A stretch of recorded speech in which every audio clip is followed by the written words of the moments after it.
Welcome to Doctor Warrick's podcast channel. Warwick is a practising cardiologist and author with a passion for improving care by helping patients understand their heart health through education. Warwick believes educated patients get the best health care. Discover and understand the latest approaches and technology in heart care and how this might apply to you or someone you love.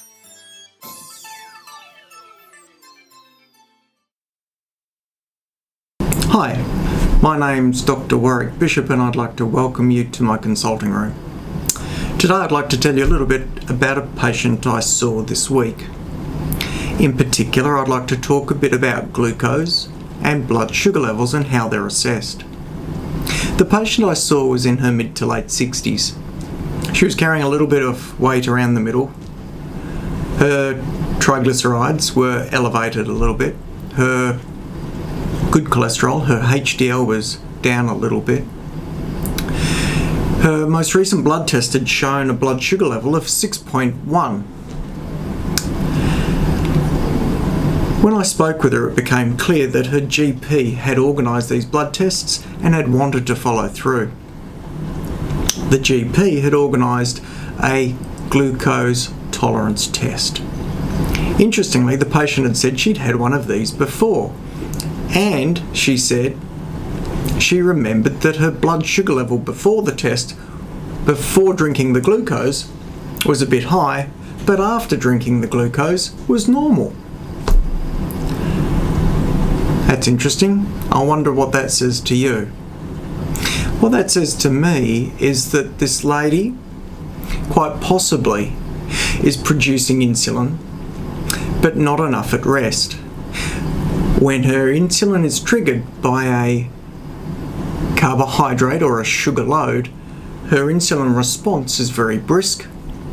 Her insulin levels go high and drive the blood sugar levels down to normal range and perhaps even lower. This means that her glucose tolerance test, which shows a blood sugar level at the time of fasting before drinking the sugary drink and then 2 hours after drinking the sugary drink, doesn't tell us exactly what happens with the sugar levels in between. What I suspect happens for this lady is that her sugar level runs up, her insulin level runs up, her insulin drives the sugar back down, and so by the time the second blood test at 2 hours is taken, her sugar levels are back to normal.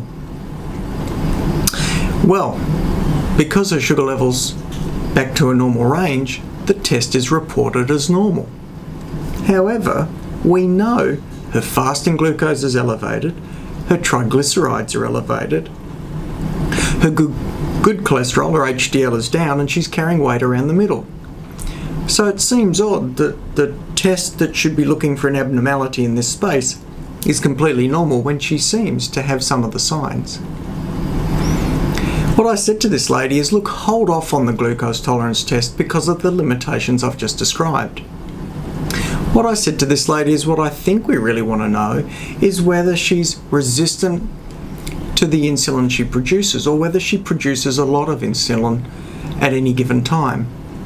The test I tend to use for this, to try and evaluate what's going on and try and understand the insulin resistance that a patient may have, is a test called a HOMA, H-O-M-A. That stands for homeostatic metabolic assessment. You don't need to remember that, but very simply, the way we do it is on a fasting blood we check the blood sugar level. On the same fasting blood we check the insulin level. There's a simple calculation that we multiply and we get an index. That index gives us an idea as to the likelihood of this patient having insulin resistance.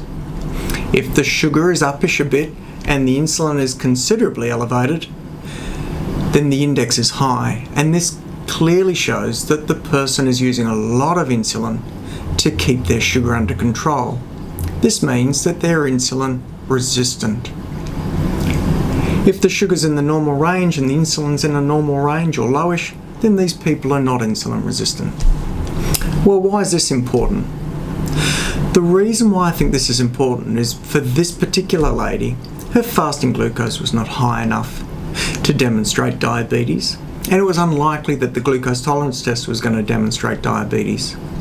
But the thing that was probably going to drive her cardiovascular risk into the future is whether she's insulin resistant, because insulin resistance is closely linked to elevated triglycerides, lower HDL levels, and central adiposity.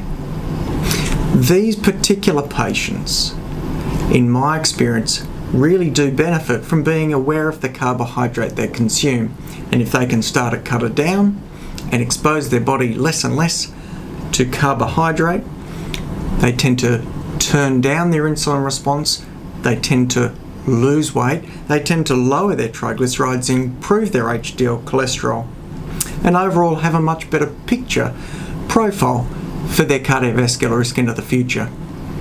So when it comes to glucose, blood sugar levels, and testing, a glucose tolerance test may not always be the best solution, and perhaps looking at insulin resistance with a HOMA using simultaneous blood sugar and insulin could be the answer.